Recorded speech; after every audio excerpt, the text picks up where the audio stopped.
Welcome to Undisclosed, Episode 1. Now, I want you to remember, if you don't like listening to me describe this, knock yourself out and listen to the actual legitimate Undisclosed episode. They are way better at this than I am. I am a teacher, not a podcaster. So, here's the dealio. One of the things that happens at the very beginning of this podcast is they apologize for their audio quality because they hadn't figured out all the right equipment. Well, as it turns out, I left my good equipment at school, so I'm at home recording this one, so I'll apologize for my audio equipment too.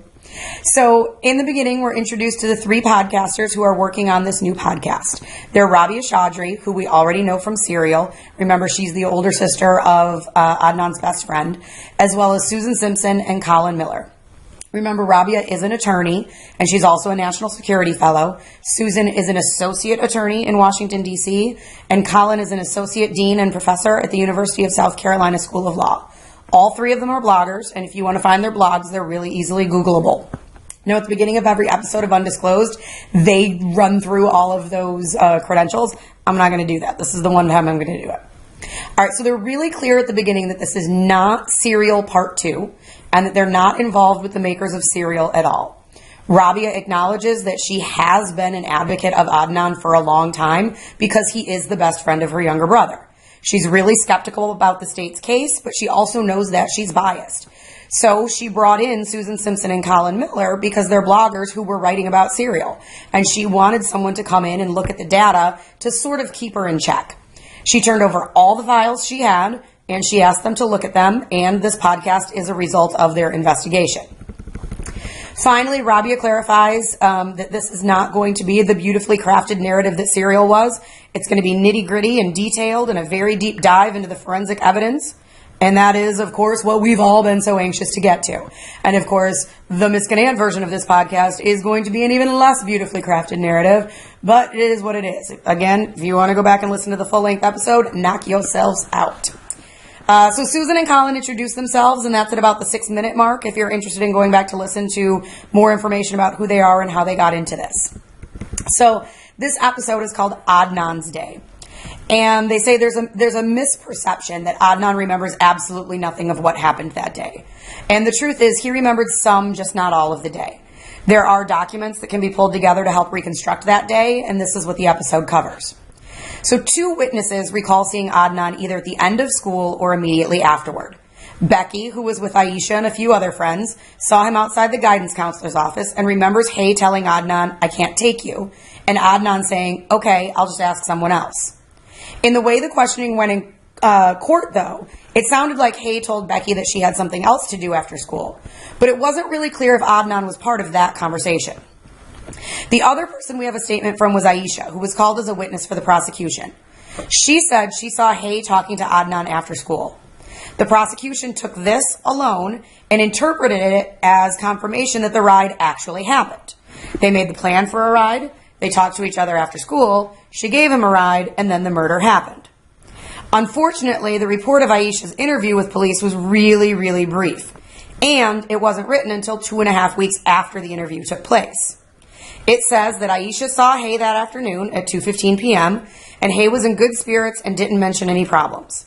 However, Krista says that Aisha told her that day that Hay's brother had called her, Aisha, and Aisha had told Hay's brother that she heard Hay tell Adnan she couldn't give him a ride.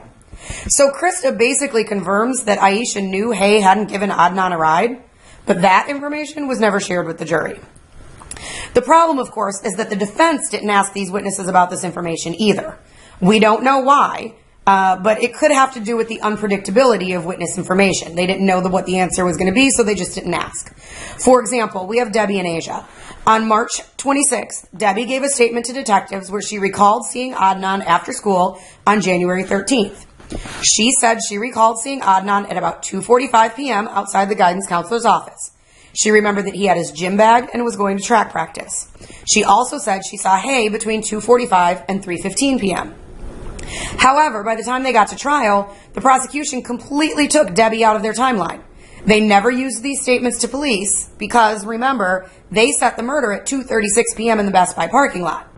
The prosecution does call Debbie, though, because they use her to read Hay's diary and discuss the relationship between Hay and Adnan. The defense covers pretty much the same stuff, and is about to rest when there's this moment of realization. The defense attorney asks, "Do you recall telling detectives that you saw Adnan at the guidance counselor's office at 2:45 p.m. on January 13th? And Debbie says, "Yes." The problem is that this happened in the first trial, and the first trial ended with a mistrial instead of a jury verdict. We basically have a prosecution witness becoming an alibi witness. 2 months later, in the second trial, Debbie is called again. It all happens almost exactly the same way, except Debbie's answers. Defense asks, "And you told them you saw Adnan on that day," referring to the 13th, "before he went to practice?" Debbie says, "I don't remember." "And you recall that you also told them that you spoke to him and some other kids?" Debbie answers, "No." So at this point, Colin shares that this is the difference between a guilty verdict and a not guilty verdict for Adnan. But of course, that begs the question, would they be setting an innocent man free or setting a guilty man free? At first, Debbie was really certain, but later she vacillated. Could have been the day before, could have been the day after. But the day before, they had a meet, not practice. The day after was a snow day, so again, no practice. So what happened in those 2 months between the two trials that made her less sure of that day?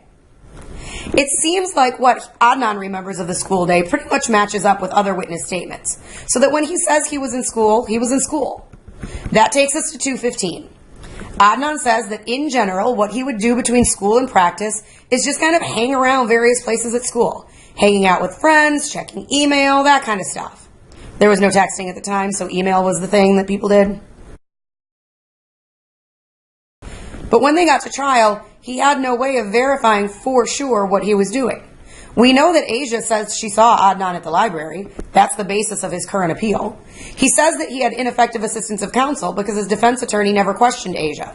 They're going to delve more into the details of Asia's story in a future episode. But what about what Adnan recalls about seeing Asia? He testified at one of his appeal hearings in 2010 that he remembers going to the library to check his email, and he knows it was that day because of the snow days the next 2 days. He remembers seeing Asia and her boyfriend, was there till about 3 when he left for track practice, which started at 3:30. It's possible he's lying or mistaken, but this testimony from 2010 is completely consistent with what he said back in 1999 when Gutierrez's law clerk interviewed him in jail. This consistency makes it way more likely that he's telling the truth. Asia isn't the only alibi witness, though. There's also the coach. But no one really realized that at the time, because at the time the coach said he couldn't be certain about the date. But here's what he did say. He did say he remembered having a conversation with Adnan on a warm day in January with temperatures in the 50s toward the end of Ramadan. That stood out to him because it was a rare chance for the indoor track team to be able to practice outdoors. He remembers specifics about the conversation, like where they were standing, and details about what they talked about, like the fact that it was Ramadan. He remembers that Adnan came on time and left on time that day, this day that he's remembering. The podcasters thought that maybe he was remembering a different day, so they went back and checked the weather records for the time. There were only 2 days during the last 2 weeks of Ramadan when the temperature was above 40 degrees, January 12th and January 13th. There was no track practice on January 12th, though, because they were at a track meet, which they won. So the coach's recollection has to apply to the 13th, which makes the coach an alibi witness. This, of course, is another contradiction to Jay's story, because Jay says Adnan didn't get to practice till after 5 p.m. Jay also says practice ended at 6:45 p.m., but the coach says practice ended at 5:30. 5:30 seems like a more realistic time for practice to be over since they were running outside and sunset was at 5:04 p.m. that day. Of course, in a later story, Jay says practice was over at 5:45. One of the only things that Jay has consistently said across his stories is that Adnan was late to practice that day. Now, because we know the coach realizes that he was on, or the coach says that he was on time that day, we know that that one thing that Jay was consistent about was actually wrong. Susan says she doesn't know why Adnan's attorney didn't realize the coach had seen him at track practice that day. Maybe she didn't get copies of the police notes, or maybe she did get them and she didn't understand the importance of his having been at track practice.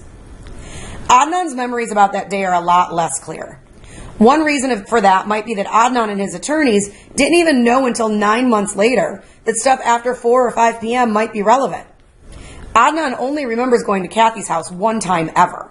He's never been able to pin it down as January 13th or as not January 13th. The one thing that he's certain of is that when he got the call about Hay being missing, he was in his car. He was not at Kathy's apartment. Interestingly, Kathy's story and Jay's story don't match up at all. The podcasters think that Jay and Adnan probably went to Kathy's at some point, just not on January 13th. For example, during their first statements, neither Jay nor Jen said Adnan and Jay went to Kathy's. Jay didn't mention Kathy's at all during that first statement. In later statements, which came after the police had a chance to try to interpret the cell data, Jay ratchets that up to 3 visits to Kathy's that day. But it turns out that the police's reading of the cell data was wrong. Oddly, Jay's story changes to match that understanding, that wrong understanding of the data. It turns out that the reason Kathy thinks the day Adnan was there, the 13th, is because the detectives told her it was that day. She even testified to that at trial, that it was the police who told her that Adnan was at her house on the 13th. But here's what's weird about that. Detective McGillivray told Kathy that information on March 9th. And as of March 9th, neither Jay nor Jen had said anything about Kathy's to the cops. So how the heck could he know that? There's also all kinds of conversation about Jay changing clothes between visits, where Jay says that he changed clothes, but Kathy says she has no recollection of that. She definitely would have noticed if Jay had changed clothes between visits. Kathy and Jay also disagree about what they talked about that day. In fact, all of the things that Kathy says they talked about that day, the day that Adnan came over, every one of those things she says they talked about refer to events that happened in the future from January 13th, like Jay having his job at the adult video store. So they couldn't have had those conversations yet as of January 13th because that stuff hadn't happened. Now here's the biggest problem according to Susan. Kathy says that Adnan got a phone call at her house and was talking to a friend, maybe even a best friend from the way it sounded. Jay says that that phone call was from Hay's brother. He wouldn't have been saying, "What do I do? What do I say?" when he was talking, like Kathy said, if he was talking to Hay's brother. It seems like the only thing that Jay and Kathy agree on about their trip to Kathy's is that Adnan was acting weird.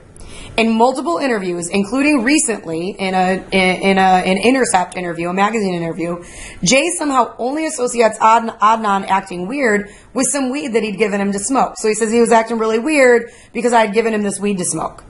Jay never says that he thought Adnan was acting weird because he had just killed someone. So maybe that's because the day he was acting weird at Kathy's, that Jay is remembering Adnan acting weird, was on a whole different day. So then who was calling Adnan? If it wasn't Hay's brother and it wasn't, any of these other ideas, what's the deal?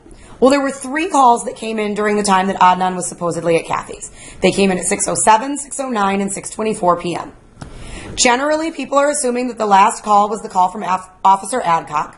And as far as the podcasters can tell, that seems to be an okay assumption. In other words, it's probably accurate.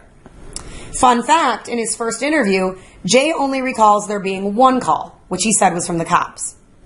In his second interview, he remembers 2 calls, one from Hay's family and the other from the cops. By trial, Jay remembers 3 calls, 2 calls from Hay's family and 1 from the police. Now, Adnan, on the other hand, recalls only 1 call from Hay's brother and says that Hay's brother passed the phone to Officer Adcock. So let's say that Adnan remembered wrong, and those were 2 separate calls that Hay's brother called separately from Officer Adcock. That still leaves us 1 call on the call record that's unaccounted for. At trial, everyone assumed that the cell phone records only showed incoming calls that had been answered, and if no one had picked up, they wouldn't have shown up. We don't have his service agreement, so we don't know the specifics of his plan at that time. But in other AT&T agreements from the time, it states that they may charge for incoming calls that aren't answered. So it's possible that these were calls that didn't get answered at all.